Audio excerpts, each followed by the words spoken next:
All right, so I like to start from the beginning. I'm curious myself. When were you born? Where were you born? I was born in Inglewood, California, 1997. Or like the date, November 1st. No, yeah, that's cool. Whatever info you want to give is cool. Yeah. I was born in Daniel Freeman Hospital. That makes you what, like 26? I'm 27, just turned 27, yeah. For sure. Happy birthday. Appreciate you. Is your family from Inglewood or? My mom's from Oakland. My dad from Belize, but he moved to South Central. I think my dad came to America like when he was like 8, so he came from Belize. For sure. Where they met down here or what? I believe they met like in Hayward, like in college.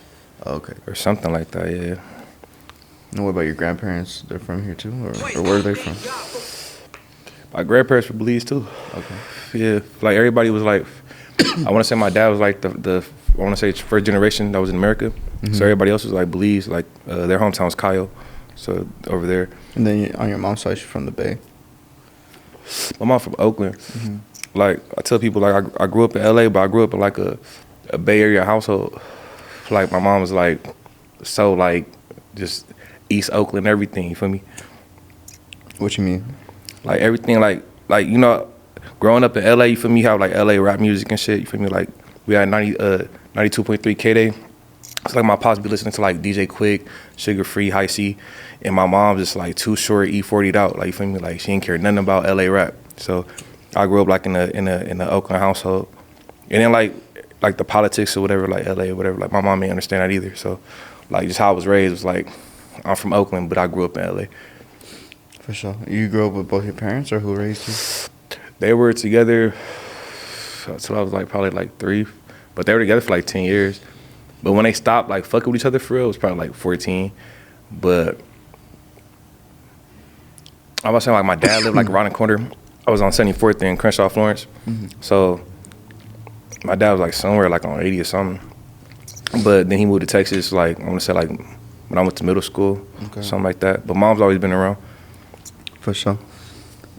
What about any siblings? I got a little brother, and I got 2 sisters. I'm the oldest. Okay, for sure. So what's like some of the first things you learned just watching your parents growing up when you were young? Shit, my mom told me just like make money, like in my sleep, make my money, make money. Mm-hmm. So I kind of learned that from her. Pops was like more cool. Like that was like big bro. Like I never really had like no discipline from bro, but he was cool though. You feel me? Like I feel like I learned how to be a man because of him. Not everything was right, but I mean, he was like someone I wanted to be, you know, like a hero. Can you elaborate on that? I know my dad was to protect, provide. So with my pops, I felt like no matter what, I always had to protect, provide. So I'd be stressing like when the money wasn't coming in, or I was trying to figure out plays or whatever. Like even though I was too young to be thinking about shit like that, but. Yeah, like that's all I cared about was protecting, providing. So I feel like I get that from pops. Okay, and then but your mom told you you need to get money, or how'd she tell you that? Yeah, like like she said, it's businesses. Like my mom was more like, don't work for nobody else, be an entrepreneur. So I feel like I learned that from moms. Like my mom was more like into school and stuff. So like she had like degrees. I didn't get that side. You know what I'm saying? I know the importance of it, depending on like what you want to do in life. But what was she doing for work? To keep it 100, bro. Like my mom been doing like all type of different various jobs. Like I remember one time, like my mom was working at West LA College. I think she was like, it was probably like the gym. I'm gonna say she was working like in the gym or whatever. Mm-hmm. My mom worked at Target. I done seen like all type of shit. But that's the reason why I didn't go to school though, is because I seen because of my mom going to school. You feel me? And getting all these degrees, like, I feel like that didn't really mean anything. You know what I'm saying? If you were just working regular jobs and hustling, however you're going to hustle. So I'm like, I don't really have to do all that just to hustle, you know? Excuse me. What's your earliest memory? What's the youngest age you can remember? This gonna sound crazy, but I remember my mom bathing me in the tub, and I had to be like, from what she told me, I had to be like a month or 2. Yeah, that's crazy. And I don't know how I remember that shit. Like we was in, I think we were in Hollywood or some shit at that time. And my mom was bathing me in the sink, and I told her exactly how the house was set up, all type of shit. We didn't live there in like years, but I remember exactly how everything was set up. And then she was like, "There's no way you could remember that. Could be too young." But yeah, that's my youngest memory for sure. For sure. Who started like introducing you to music when you were young? What's the first things you remember hearing? You said your mom was into like Bay Area music. Yeah. Your dad was into LA music. What? So from what my parents told me, that they were listening to that Aaliyah song, and I was trying to mimic the baby noise in the Aaliyah song. So I don't know what song it was, but ever since then they told me like they knew I wanted to be like something in music. But I would say the first step into it was probably my uncle. Like I was living in Texas for 3 years, and my uncle, I was like 6, and my uncle was like 16, 17, and he liked chopped and screwed music. So that's how I got into music, was being a DJ, was because of that. So you knew you wanted to be a DJ in like first grade or what? Nah, man, I had to be like younger. Yeah, nah, probably, yeah, like I want to say kindergarten, first grade, yeah. And what? So like that's because your uncle did that or what? No, he didn't even do it. He just was listening to it. But it's chopped and screwed, so it's DJ Screw like originated. So it's like you're slowing down the song and then you're using a crossfader to skip. You feel me, like a bar or something like that, and then go back. So ever since then, like I don't know, I kind of was fascinated into it. Went to YouTube, tried to figure out how to do it myself, and then I got into virtual DJ. So I was probably like around 9, 10 when I started DJing. Got it. But like as far as music, like what were you hearing? All type of different shit. Like my mom was like more into like Erykah Badu, Angie Stone, Jill Scott. Pops was like the Dog Pound, Dr. Dre, Snoop, Ice Cube for sure. You know, like NWA, shit like that. So I kind of grew up, I feel like, just on a range of different things, but I fell more into like the rap side, obviously. Like as a kid, I thought that was cooler than like Angie Stone or Jill Scott. Is that so? Like when you started DJing, like what were you playing? Oh man, I feel like a lot of the music that I could chop and screw was like Texas shit. So like Mike Jones, Slim Thug, Zero, 8 Ball, MJG, UGK, all that shit. How long did you do that for? From 9 or 10 to what?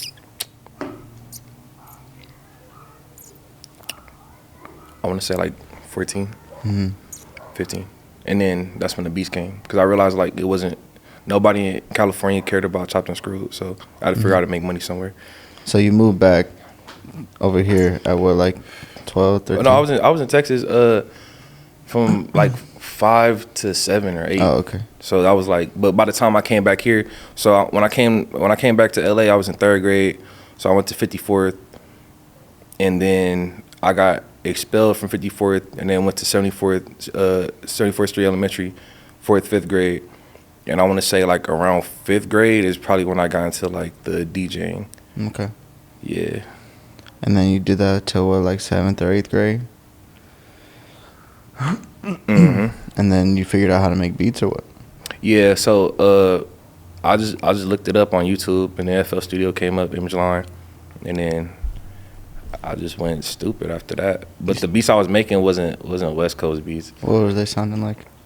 I was trying to sample a lot, so it was like I remember I had a tape I put on Audio Mac. It was like a bunch of samples, but at that time I want to say it was like trap. So I was trying to figure out like the whatever my lane was. How did that kind of transition into making other types of beats? What you mean, like how it started out? Yeah, like you said, you were making trap. What do you mean by trap beats? Like it was like very slow. I'm gonna say like 140 BPM. It was very slow. And then how did you transition into making more like hip hop beats or like West Coast beats? Shit. I don't know. I was big on G Perico and AD, RJ and YG, so I feel like studying them a lot. And then I guess like so those are artists, right? So I guess like trying to study them, you got to figure out who the producers were. So then I started realizing like, you know, DJ Official and Larry J, and then it kind of just went up from there, just trying to study them. You started trying to make beats more like that style? Hell yeah, bro. Like I feel like Official, Larry, like they just had like to me was like the authentic West Coast sound. because what I'm used to is like from my pops is listening to G-Funk. So when I'm listening to Official have more like a party vibe, but when I'm listening to Larry, it just sounded like a modern G-Funk. I feel like that's what real authentic West Coast was. So I'm like, if I'm gonna do it, I want to be like the best, and to me, he was the best. For sure. Okay, so how long you been smoking weed? When did you start smoking weed? Jeez, man. I tried it probably like the first time I was probably like 12, 13. Yeah. But when I consistently started smoking, probably 19, 20. Mm-hmm. Is that because like you got out of high school, you were making just in the studio, or what were you doing? Nah, I think I was going through a lot of life shit. So I ended up having like I think an anxiety attack one day, and the doctor was like, "You should probably try marijuana." So I was like, "Shit, fuck it, I'm gonna try it." So he told me not to do sativa unless I want to work. He said do indica if you want to relax. So I don't ever smoke sativa. Yeah, there's no point. Yeah, to be honest. I always roast sativa, but it's cool. If you like sativa, I got homies that like sativa, whatever. What's your dream blunt rotation? You could smoke weed with any 5 people, dead or alive, at the same time. Who would it be? Ooh, that's a good one. I would say Snoop, Pac, Redman, Bob Marley, and the 5th one. I need a good one for this last one. I feel like those are the ghosts right there.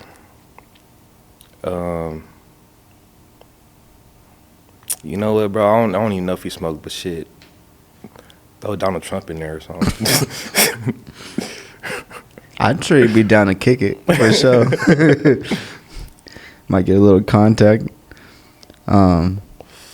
Okay, so you're the oldest of 4 or 5? I got 4. three Three siblings, so 4 of you. Yeah. What have you learned from being the oldest?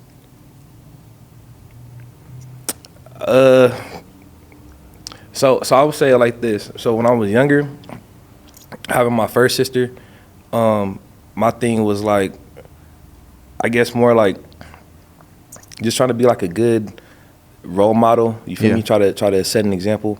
And then when I turned 20, I ended up having another sister. So it was a 20-year age gap. And then my thing was just more like kids are crazy. You feel me? Like for me, I feel like that was like the most hands-on. You feel me? Like I feel like that kind of trained me into preparing to having a child. To be honest. Yeah. So with my other siblings, I feel like more just being a good brother, trying to set a good example. But for my last sibling, I may have fucked up, bro, because she crazy, she wild. Sometimes they just come out like that, huh? Yeah, no, she's her own person for sure. Yeah, that's cool. You have kids? I just recently had one, yeah. Okay, 2 months congrats. Yeah, appreciate you. What's the most important thing? It's a boy or a girl? Boy. What's the most important thing that you want to instill in your son? Most important lesson you want to teach him? Being genuine and having emotional intelligence. I feel like that's very important. I feel like a lot of people nowadays react off emotion. I'm a victim of that too myself. But I feel like sometimes you have to be calm, collected, put your thoughts together, and figure out how to react a certain way, you feel me, or act accordingly to that situation. Because some reactions cause bad reactions, you know? And, you know, as a man, you gotta take care of people, and you want to make sure you get home to your family, you know, so, or you want to stay out of jail, so you don't want to do none of that shit, you feel me, and one mistake, 2-minute mistake costs you your life or your freedom, you know, so I definitely want my son to learn that. That's something I feel like my dad, I wish would have taught me, you know, so, but you learn and then you figure it out as you go. You think genuine people are hard to find? You know what? I feel like there are genuine people. I feel like there's a lot of people who don't want to show it because they don't want to get taken advantage of. Yeah. So I don't want to say like people aren't, but I feel like there are a lot of people who feel like to succeed you have to lose morals. So I feel like a lot of people intentionally don't because they feel like they'll win. You're willing to sacrifice parts of yourself to win, basically. Yeah, and that's cool with some people. You remember your first crush? Yeah. Was it like in elementary school or something? Yeah, it was some stupid shit. Elementary, like 4th, 5th grade. Did you talk to her? You spit some game or no? Yeah, we were dating for like 30 minutes, and then we got into an argument like before lunch. Like, you feel me? So that was, yeah, I remember that shit. That's funny. It was funny though, yeah, for sure. You ever been in love? I've ever been in love? Yeah. Yeah. What's that like? You think it's worth it? Because, you know, you got to be vulnerable with another person. You got to trust, and, like, that's hard. It takes some time, you know? Like, I've seen people, like, fall in love in, like, 5 minutes. Mm-hmm. I don't know how, but, like, that's cool. I feel like for me, like with my girl, I feel like I'd have put her through a lot, like, for me to be like, okay, like, you love me. Like, this is unconditional. Mm-hmm. Like, this is ride or die, you know? So it took me a minute to, like, be, like, vulnerable like that and trust her. You feel me? Like, we've been together, like, I know her for, like, fucking 6 years, but we've been together for 3. So, yeah, like, it takes a minute. Yeah. It's not easy. It takes work. Best of luck to y'all, family. Bro. Appreciate you. When did you start actually like making music, like putting your beats together? Like, did someone reach out to you, or did you reach out to someone else? How did that end up happening? Or somebody got on your beat? Nah, so this goes back to what I was telling you. I was trying to study music. So let me see if I can recall this correctly. When I was trying to research the Larry J, the G Precos, the RJs, or whatever, I ended up finding a YouTube channel called KG Beats. I think he works for Thizzler now, but at the time he was just like promoting like underground LA music. Yeah. So it was like a bunch of people. I ended up getting in contact with a dude named Oso, who I thought was dope. I ended up sending him beats through email. And then he just kept recording on them, and then it got posted on KG Beats. So like the first song I ever had like with someone rapping on my beat was 2014. Okay, and you were fucking with this artist called Oso. You sent him your beats. How did you hear about that artist? Like, he had a little underground buzz from the YouTube channel. Yeah, KG Beats kept. Oh, they had been posting them, and so that's how you saw him. Yeah, so I just figured like I'd reach out to him. I didn't know nothing about like status or if he was known. I was just like, I think you're dope. I'm gonna. Was that the only artist that you reached out to? You reached out to more than one at that time. At that time, yeah, it was just Oso. Yeah. Okay, cool. That's dope. So were you able to see like some momentum, like, oh shit, like my beats could do something? Like, how that make you feel? On YouTube they were fucking with him. I'm not gonna lie, like unfortunately, like the homie he kept having a situation where like he kept getting incarcerated. So the last one we got to sit down for a little bit. He was like, hey, I got a little homie that, you feel me, like I feel like is like y'all similar, I guess. And I'm like, all right, who is he? So he's like, his name Gutted Bracken. So put me in contact with him, and I don't know, like, bro was annoying at first, but we just kept making, because we're like 17, you feel me? So like we're just kids, just like doing whatever, like always roasting and shit. But I'm sending him beats or whatever, and then that's when I feel like at that time is when it was going up, when I was doing the tapes with him. For sure. What were some of the numbers you were seeing on some of those songs? Man, at that time, it could be like, man, 1,000 would blow my mind. But I want to say, like, at that time, we were seeing like 5, 10. For sure. And you were just like, where were you working out of? You were working with the artist, like in the same space, or? Nah, Gutta had like a MacBook, and I had an old ass fucking like Windows XP, I think, some shit like that, desktop. So he had Skype. I was using that. Or I think it was Uva at first and then Skype. And then we were just doing like that. Like, we'll be on call like all day and shit. Like, hey, send beats. He's like recording, so he go on mute. While he's recording, I'm making another beat. Like, we was making tapes like every day. But we were young too, like, for me, like, so we had nothing but time at that time. For sure. And like at this point, how long have you been making beats for? In September, I think it'll be 11 years. No. When you first started working with Gutta. Oh. How long have you been making beats for? I'm not gonna lie. I want to say that was the same year I started making beats. Okay. Yeah. And how old were you? I want to say I was. Oh shit! I was 16. Yeah, I was 16 when I met him. You still in high school? For sure. Okay. What was you gained a lot of confidence off of just saying like, okay, they were doing a little bit of numbers, or what? Like, where did it go from there? I'm gonna keep it 100. I never really paid attention besides like YouTube or like SoundCloud comments. I'll really just be locked in. Like, you feel me? Like, it was me, Gutta, the homie ES Flame, Zai, and we had like our other homie Joe. But we just be in there like, just like I said, politicking on music or whatever, like playing a video game. So I didn't really see like too much. I only cared about like the feedback from my team at that moment. Okay.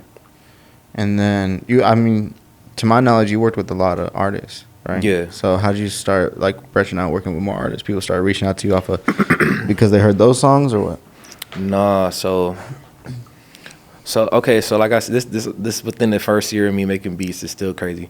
I met Rucci, and at that time, to me, it wasn't a big placement, but like we're from the same city, so like I was just working with him, like just trying to establish like a name. You feel me? And he ended up doing a song called "Foreign Whip Crasher" with Draco. So I guess that was the placement, but at that time, to me, it wasn't like a placement because I didn't know who Draco was. You feel me? So I guess after that, like that's when I started having like friends in high school, like, oh, you did Four Whip Crasher, or you did Bed Roller Bank Rolls, or you did Hood Trophies, like. But Hood Trophies, okay, so Hood Trophies, when Hood Trophy came out, at that time he was like established. But Four Whip Crashers and Bed Rolls, Bank Rolls, I didn't think Draco was like a celebrity. But those would be like the placements, yeah, like Rucci and Draco. Okay, that's fire. Yeah, I fuck with Draco. yeah.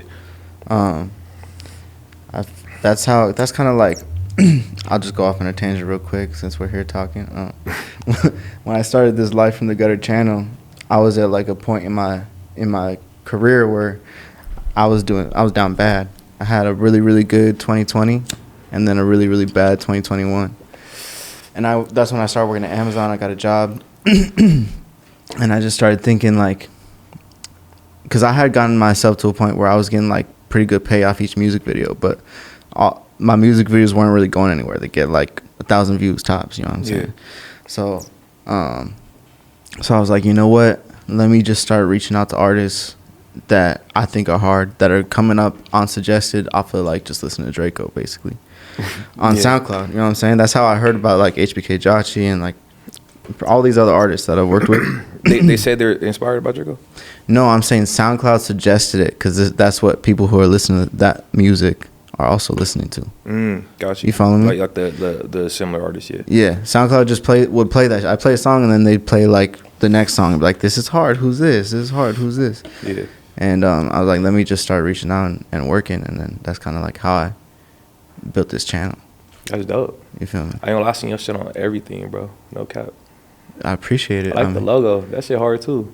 I don't know. I've been paying attention to detail all the time. Like I told you when I came in, I'm like, bro, this is a cool ass spot. Oh yeah, I appreciate it. It took me 5 days straight to do the floor. Took some time off work and I did the floor layer by layer by myself. Yeah, I've been staring at this shit too. Yeah, that's hard.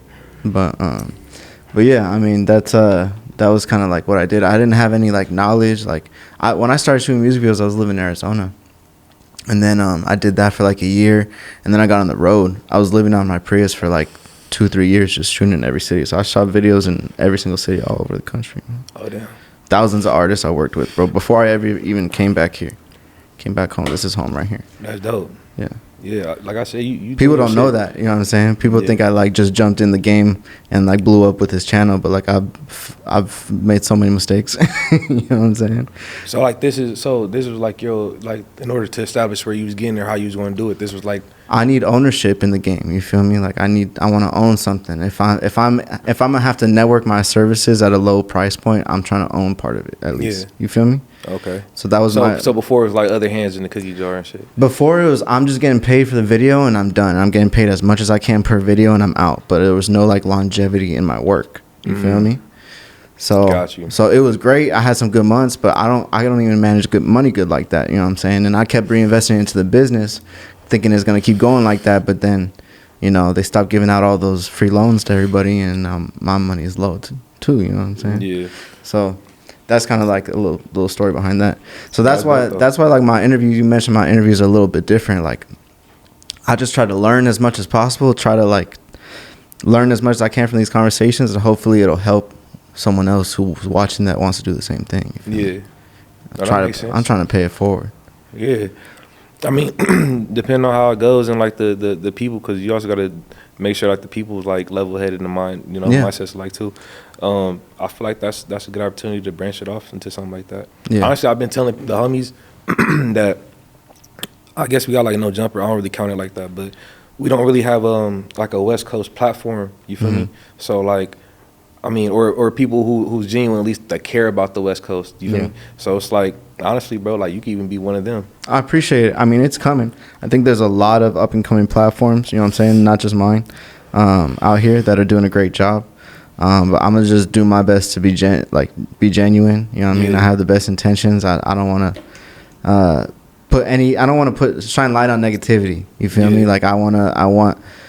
It may take longer to hit those numbers as far as views versus like trying to clickbait or trying to like start drama or whatever. Like, but I think that the longevity of it, like I was saying, is like I want to leave a positive impact. Yeah, you feel me? So I mean, you don't gotta.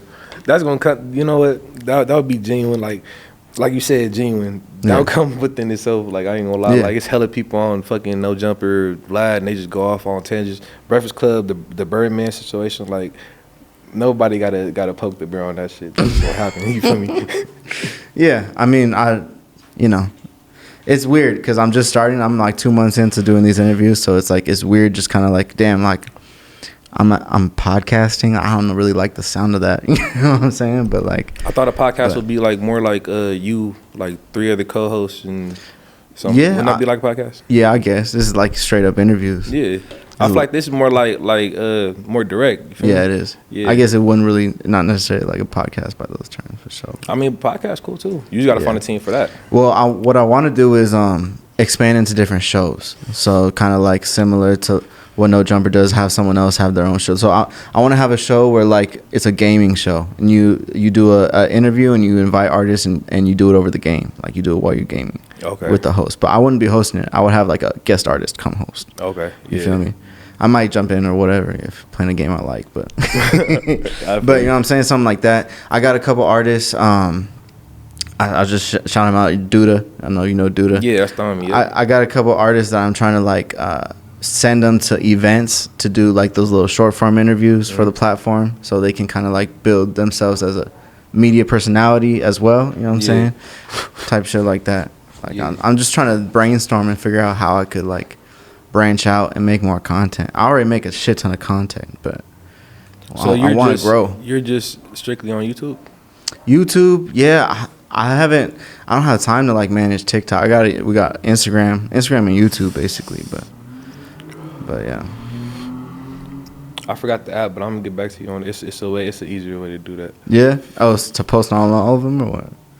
The homie told me, I forgot what the app is, but he told me. There is apps that do that. That's true. Yeah, I could check it out. And they select the clips for you and all type of shit. Like, yeah, it's AI. It's crazy. AI goes crazy. Hell yeah. But yeah, sorry, I just went on. I just filling you in on some of the shit that I'd be thinking about. You know what I mean? But I've talked about this before. I wanted to start doing a show. I want to start producing a show where artists come through. I got a little stage I set up right here.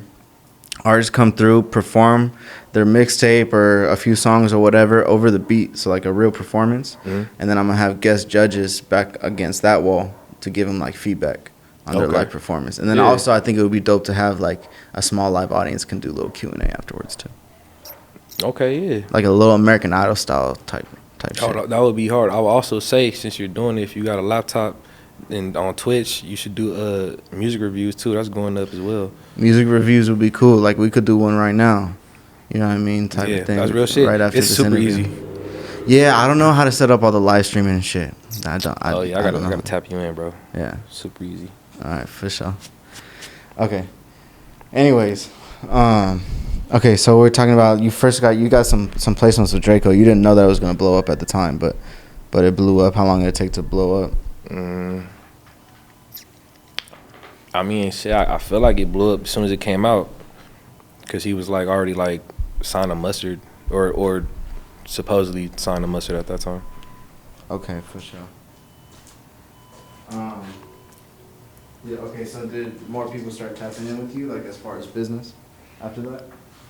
Like, you start working with more artists, or was it just some How did you? And I mean, I know you still work with more I'm artists. trying to say, I think, because I was pretty young. I don't know if it was like I didn't really have everything together yet. I didn't have like I think I was on YouTube probably at the time, but I didn't have like a website. So I don't think people was like, hey, let me cop beats or anything. It was just more like I was getting feedback from like my friends. So it was like, oh yeah, I heard you on Whoop the Whoop tape or something like that.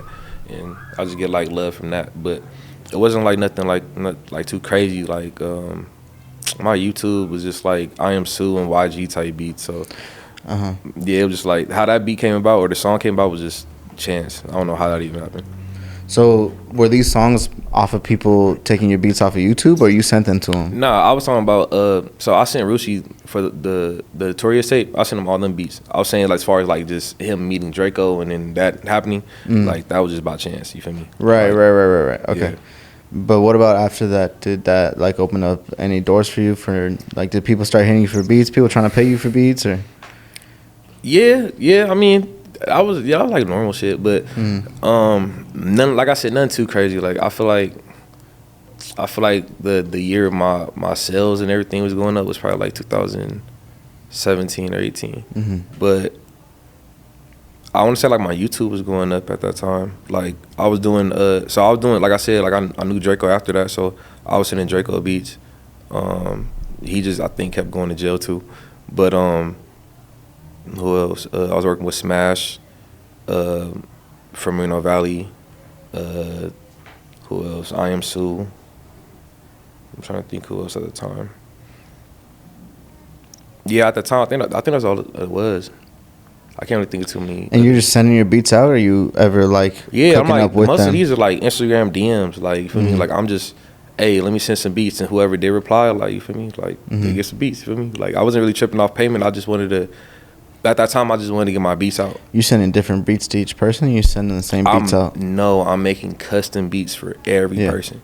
That's when, like, I was hungry, bro. Like, I didn't care. Like, one of my homies told me, like, he think I had an addiction with FL Studio. Like, I would never get off this shit. They'd be on Grand Theft Auto 5, and I was just like, I'm still on the computer, just making beats. You enjoy making beats?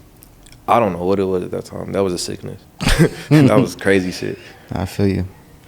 I've been there, bro. I used to not sleep if I had edits to do. I could not sleep if there was edits to do. I would get sick because I wouldn't sleep. Nah, but the thing was, like, I didn't really have nothing at the time.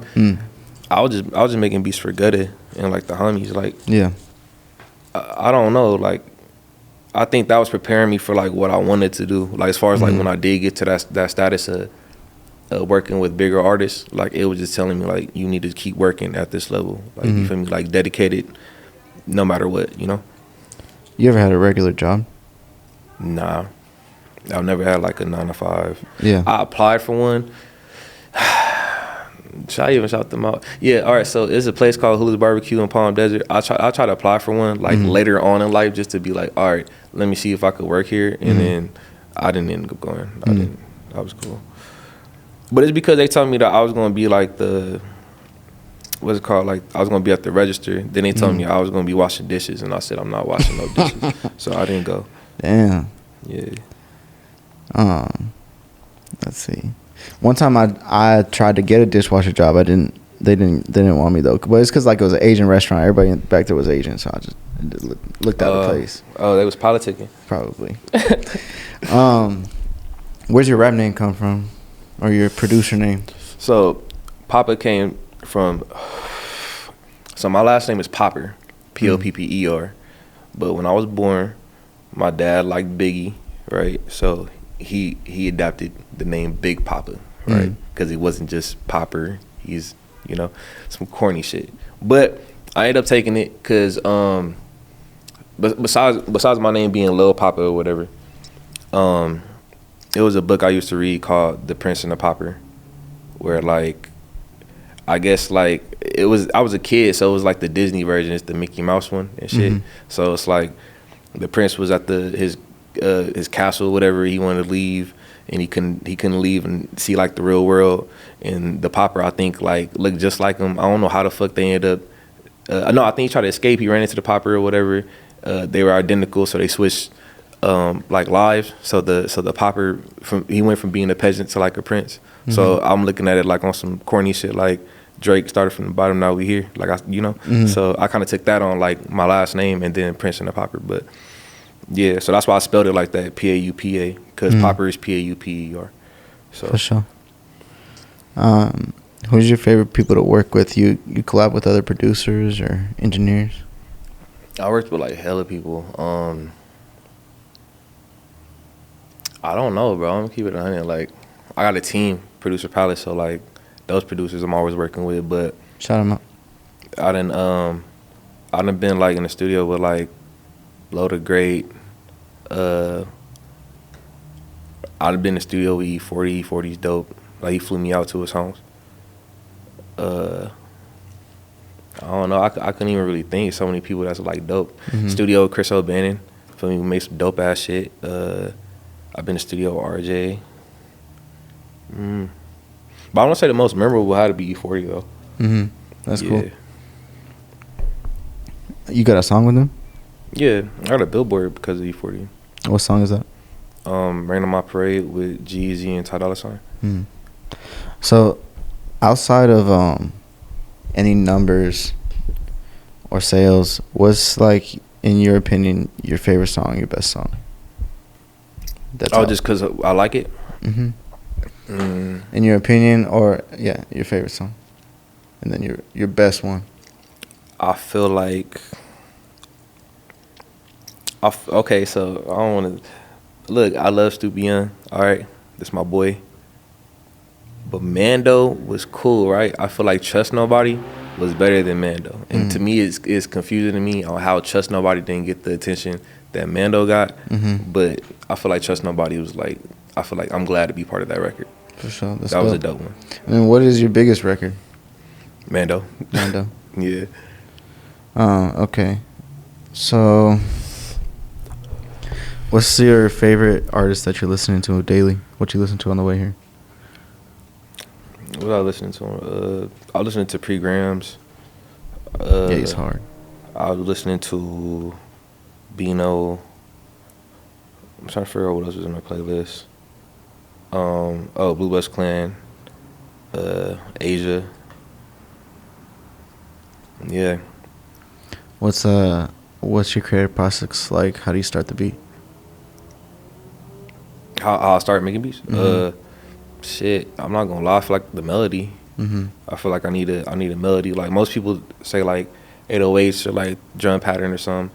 Nah, I need like the melody, or like I'll get like a sample, chop it up, and then try to make it into something. Where do you think that most rappers could improve?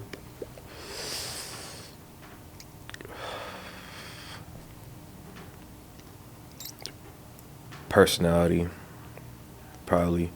Everybody, I think, want to be too cool, and it's cool. Like if you want to be that, you could be that, but you still got to be a person. So I think that's why me and a lot of people don't get along, just because I won't kiss ass, and if you just your energy just weird or like you want some other shit, like I won't be around that. So yeah, I feel you.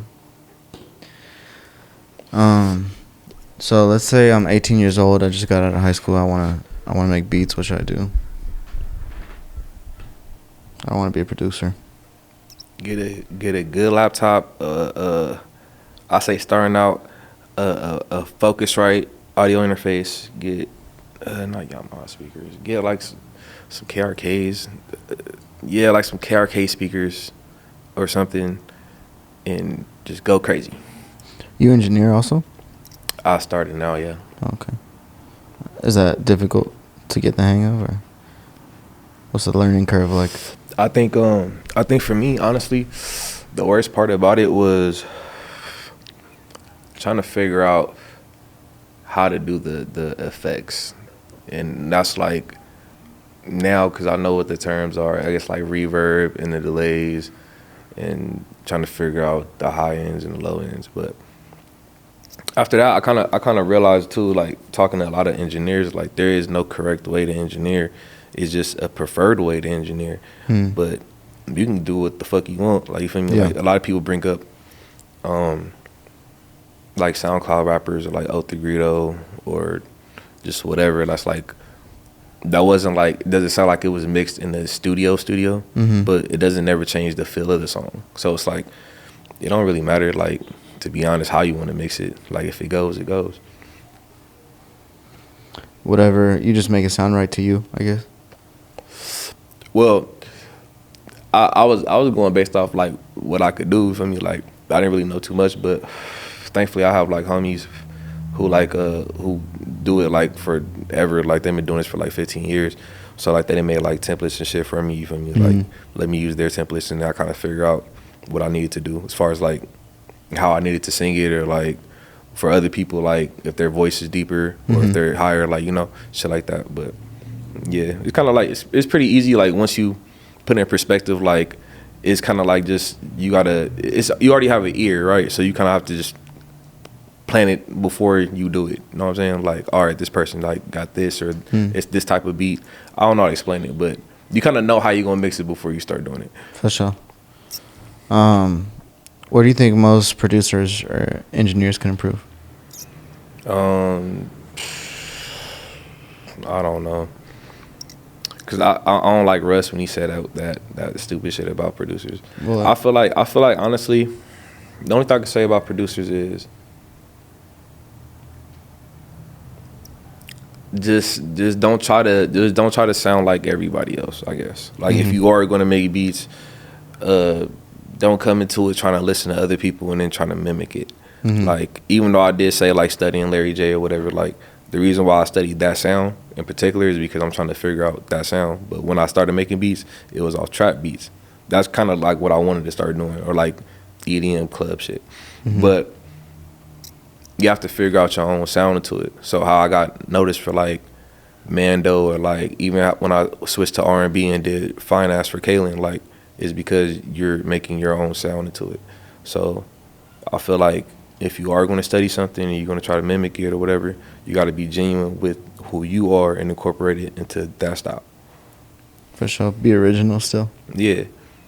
What do you think you could improve personally? I feel like I need to learn keys. I play by ear, but I feel like I need to learn like chord progression. I want to learn how to read sheet. What's the best piece of advice you've ever received?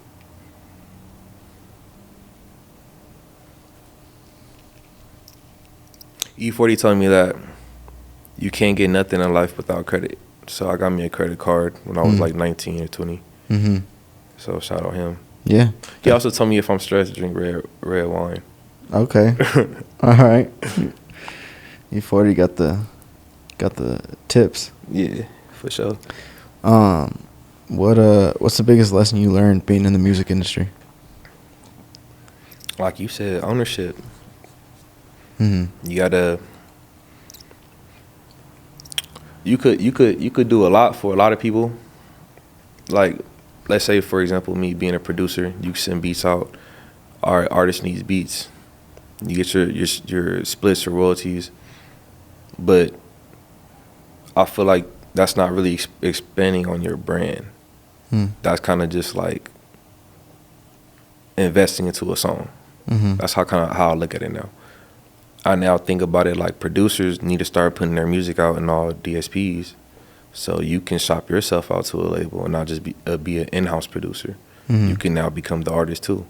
So I feel like ownership. I feel like a lot of these producers need to start figuring out ownership. LLCs, getting a label, trying to get some artists maybe or two. You feel me? A producer or two. Yeah. And just go crazy. Are you interested in any other like types of businesses besides just making beats? I'm gonna keep it 100. So I told myself I get some money. Like, if I could hit like 20 mil, that I'm gonna just go crazy on some houses. But the thing is, I don't know nothing about real estate. My mom do.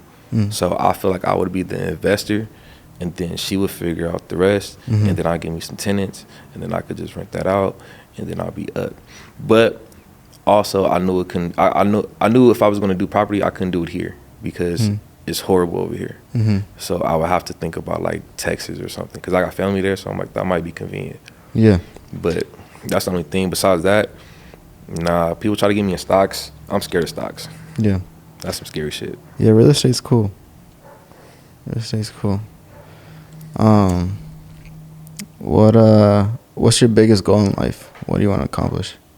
I wanted a Grammy, bro. I feel like if I would have got the Grammy, I would have been cool. But then I say that shit. That's what I said about the gold plaque and the Billboard and shit. I don't know. I feel like I just want to make sure my family's straight. Yeah. I think if I could just create generational wealth where my baby sister and my son don't have to worry about shit, I think I'm cool. Mm-hmm. And I feel like I'm getting there. Yeah. I just need like a cool 5 more years. Yeah. Royalties or that's big. What if you could go back and give yourself a piece of advice at 16 years old, what would it be?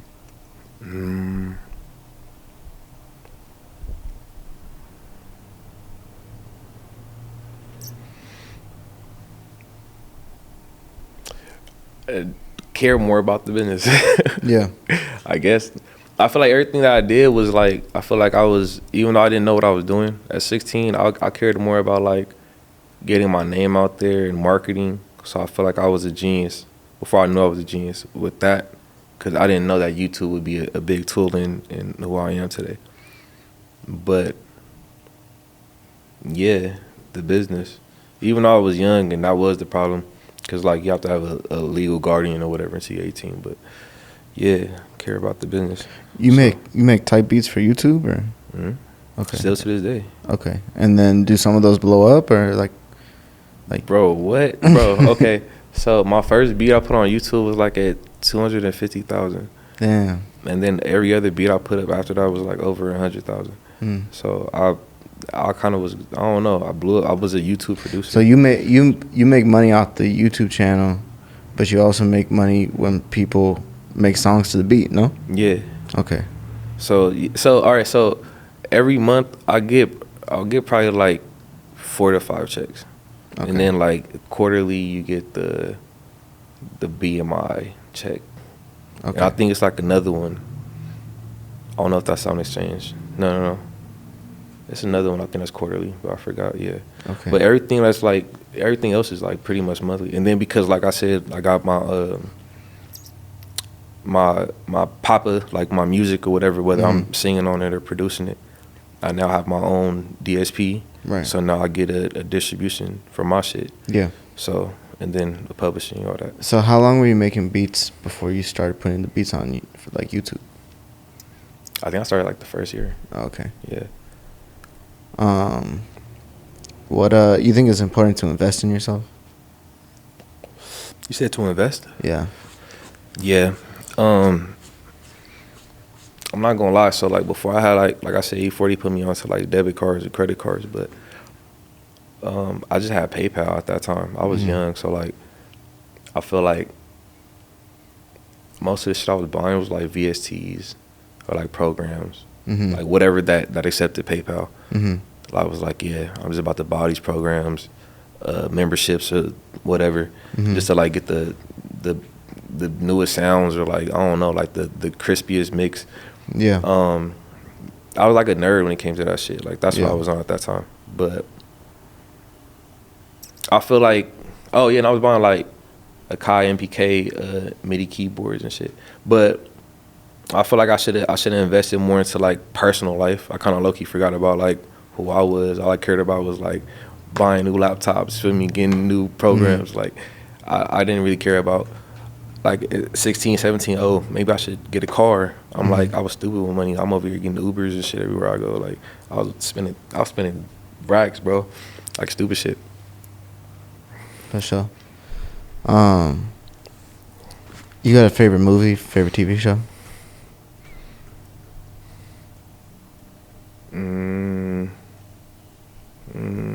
Nah, I stopped watching TV like a long ass time ago, bro. I'll be watching YouTube documentaries and shit and fucking like podcasts. What's a good one you watched recently? So I watched the Joe Rogan Iceberg, and I feel like that shit was fucking creepy. Just because a lot of the people that he has on that shit, or a lot of things they talk about, is some crazy shit. Some I don't know to believe, but there's some other shit where it's like, oh yeah, like all right, so he interviewed a person where like they it's supposed to be like for like inmates or whatever, like people who was wrongly accused or something like that, trying to change their life around. Mm-hmm. He ended up having a person like that have a program come up there, talk about whatever they're trying to do, like advocate for like, you know, inmates or whatever, or innocent inmates. And then he ended up going to jail for like murder, like less or like a little over a month after that. And I was like, what the fuck? Like, that's some crazy shit. Yeah, it's wild. You think saving money is important? Saving money? Yeah. I feel like it's equally important to blow it, but What you mean? I feel like, all right, so I feel like saving it is cool, but I feel like in order for you to make money, you got to spend money. So Yeah. Well, you got to spend on the right things, no? Yeah. You just spending it on anything. Right, you know what? You're It's right. How I different. worded it, yeah. People might, yeah. You have to Invest learn it. where to invest it. You feel Yeah. me? But if you just leave it there, just I mean, you can stack it up, yeah. But I believe in you can spend 600 and get 1,200. You feel me? Like an easy flip like that. You can do that with anything. So. Yeah. Are you good at saving money? I used to be, man, but I got a baby. I got a family to take care of. Saving money is not really a thing. Yeah. What's your favorite place that you've been to? Favorite place? I don't think nowhere, bro. I've been to a lot of places too. Like, I guess for me, like going to New Orleans. I guess like that was cool. Yeah. That was the first time I ever had a shrimp po' boy. That was fire. But like everything else, kind of like it was regular. Yeah. Like I never went nowhere that was like crazy. I kind of feel like I just went places because my family wanted to go places. Have you ever been depressed? Depressed? Yeah. I feel like depressed is crazy. I feel like I get frustrated where like it's kind of, I don't know if it's toxic. I feel like I got to stun on people. Like, all right, y'all gonna doubt me? All right, well, watch my comeback. I'll be like that. Yeah. No, I mean, there's motivation. Yeah, I gotta For use. sure. I ain't gonna like. So when I started doing beats, like they told me I was like a DJ Mustard clone. So like, I was like, oh okay, yeah. Like, nor people they be like, I'm gonna just quit, but like I couldn't quit. It was like, all right, you gonna call me a DJ Mustard clone 3000 at that, meaning that it's other clones out there. I'm just the 3000. All right, cool. So yeah, I had to step my game up. Yeah. You believe in God? Yeah. Why? I mean, I'm gonna keep it 100 just off my personal beliefs and shit. Even if it wasn't like whatever that we're praying to in church, I feel like there's a higher power or like a spirit. So like laws of physics, like energy, right? That's why I believe that how it says energy can't be created or destroyed, just transferred from one thing to another. That's why I feel like we all have these moves or whatever when you go around someone who's depressed or someone who's angry or sad, like, you feel me? Like I feel like there's a bigger spirit. You feel me? Like you do good, get good type shit. But Like karma? yeah, exactly. I feel like that's what why goes around comes around. I feel like all that plays into it. But growing up, I grew up Catholic, so you feel me? I went to church. For sure. That's all my questions, bro. You got anything else you want to talk about? You want to leave them with? Who's the biggest rapper in LA? Who is the biggest rapper in LA right now? Yeah. I don't know. Probably Kendrick. Kendrick's about to perform in the Super Bowl. Damn. You got to be All pretty right. big to perform at the Super Bowl. All right, you got that. Yeah, I guess because like that's like mainstream rap. I'm talking about like rap, like underground. Like, Who's the hottest? wait, man. before we even get into that though, who are the rappers? Who are the rappers? Okay, so Oh, you got to give options. yeah, because I feel like we have to like give like a list, right? So I feel like it's a Big Sad. I feel like it's a Baby Stone Gorillas. We have. What are we going off of though? Are we going off of like general impact of the music, or are you going off of like YouTube and Spotify numbers alone? Nah, I can't go based off that. If we go based off that, obviously it's gonna be one person. I don't want to say his name, but you feel me, like, cause I might be biased. But But no, that's the numbers. It'll be Big Sad. But I'm saying as far as like influencers, like who is the, because Big Sad is not to me the most lyrical. So it's gonna be people that's gonna debate with you who don't care nothing about numbers. Like, tell me about why Big Sad is the biggest rapper in LA. Like when you have someone over here that can rap way better than him, you feel me? So it's like, who would be the biggest rapper or the upcoming rapper to give off that? Like, because Big Sad could be the biggest rapper right now, currently, but it could be someone who could sweep him. The biggest and the most talented? Is that what you're saying there? Upcoming, yeah. Yeah. And I'm pretty sure it's out of that group. Yeah. I mean, Lefty Gunplay dropped the videos at 246 views, 1,000 views in 2 days. 250K views in 2 days. That's crazy. Lefty. 4Extra. Then 4Extra just dropped a video. Oh no, yeah. With AV, yeah, that's crazy. But AV, so look. That's a cheat code because AV been doing his shit for like so long, right? Yeah. Ramble is upcoming, right? That's like a cheat code right there. And then was it DJ Flip's beat? Yeah, that's a cheat code right there, bro. Yeah. That's cheat code. He knew, and that's also just one song. You know what I mean? If you consistency. But he knew with that one song, he knew that was gonna be a hit. This shit went up. He knew it was gonna be a hit. That shit's on this channel too. Yeah, I saw. Song.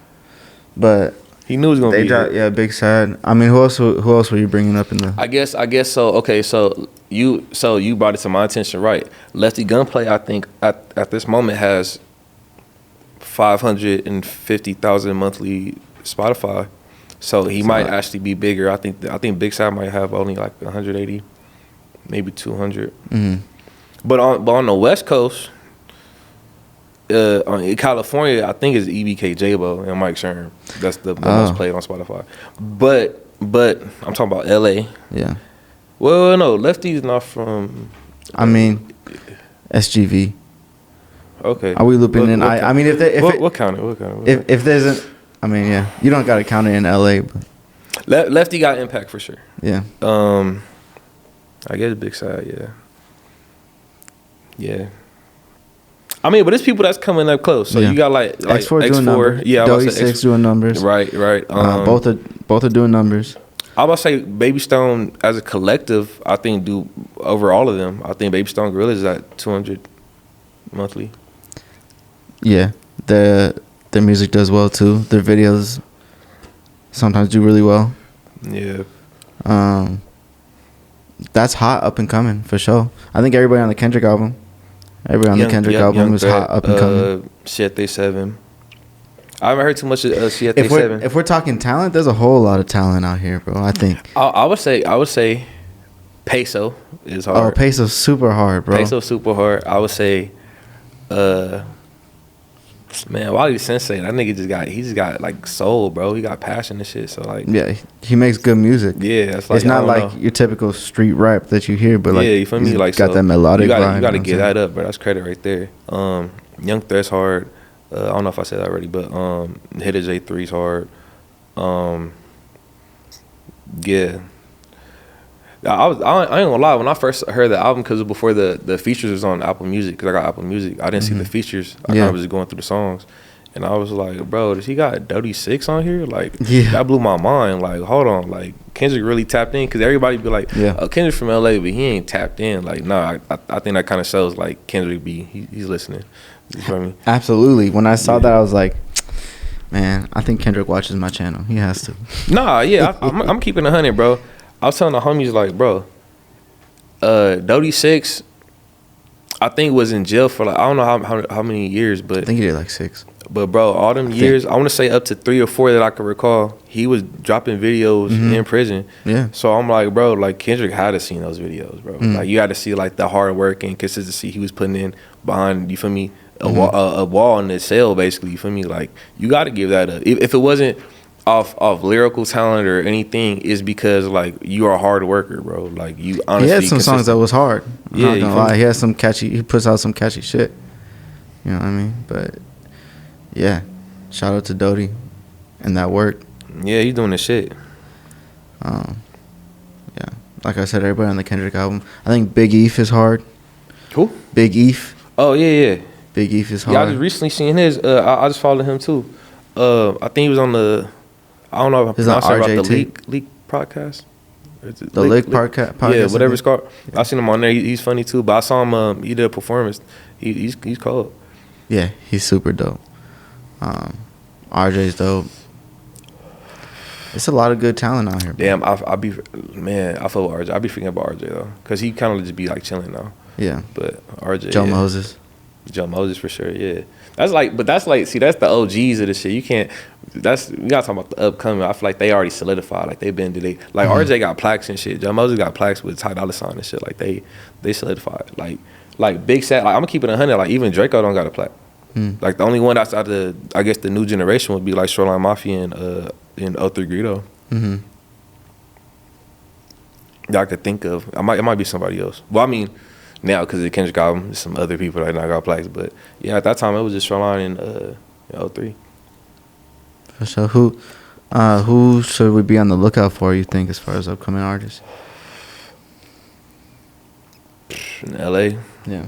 I feel like I care so much about producers now. I don't even know.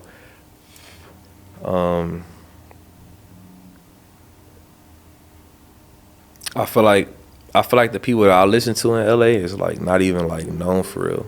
So like I listen to like myself obviously, but I got like my homie Mo Guala. You feel me? Like I think he's dope. He's Supreme Graham's brother. So like I'm always like making music with them. My homie ES Flame, Esau Flame. Like I'm always doing music with. I've been doing music with him since I was like 17. So like I kind of listen to like the circle, but the upcoming like that's like bigger in status.